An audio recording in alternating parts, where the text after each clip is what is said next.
نحمده ونصلي ونسلم على رسوله الكريم أما بعد فأعوذ بالله من الشيطان الرجيم بسم الله الرحمن الرحيم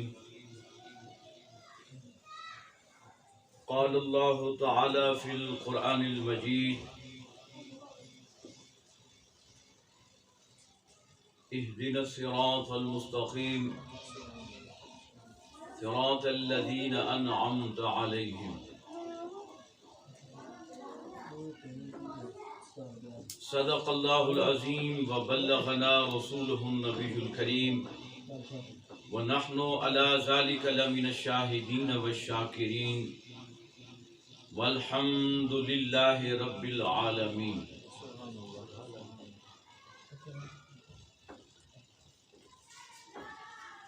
بلغ العلا بکمالہ کشف الدجا بجمالہ حسنت جمیع خصالہ صلوا علیہ وآلہ. تینوں سینے دی میں ٹھنڈ آکھاں تینوں سینے دی میں ٹھنڈ آکھاں شہد گلاب تے کھنڈ آکھاں. انتہائی معزز و محترم دوستو، بزرگوں، ثناخان مصطفیٰ صلی اللہ علیہ وآلہ وسلم، آج اللہ کریم کا کروڑہا شکر اور احسان ہے کہ اللہ تبارک و تعالی کی توفیق سے حضور نبی کریم صلی اللہ علیہ وآلہ وسلم کے نالین پاک کے تصدق سے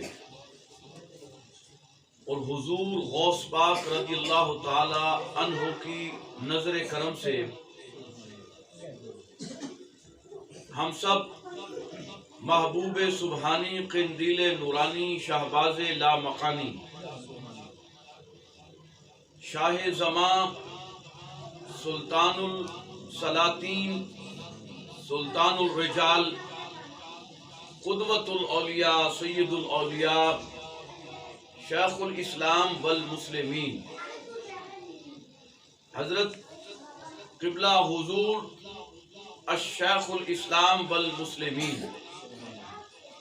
شیخ عبد القادر جیلانی الگیلانی ثم البغدادی رضی اللہ تعالی عنہ الحسنی والحسینی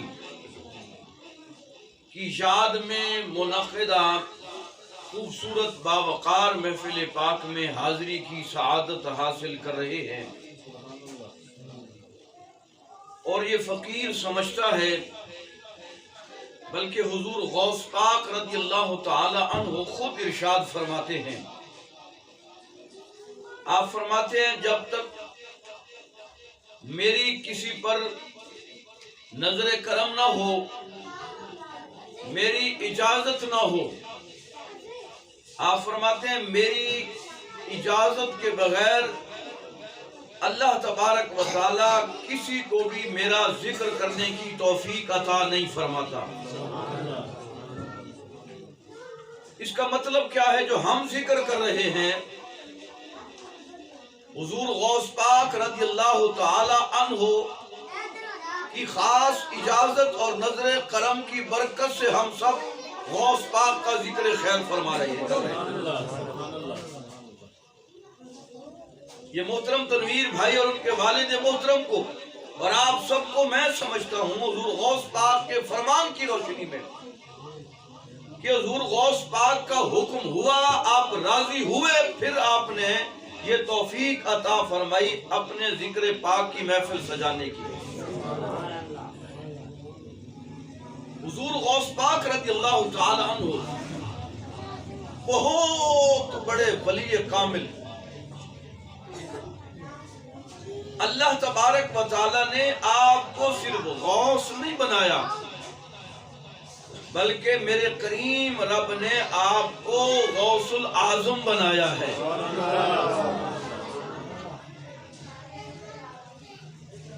ہم حاضر ہیں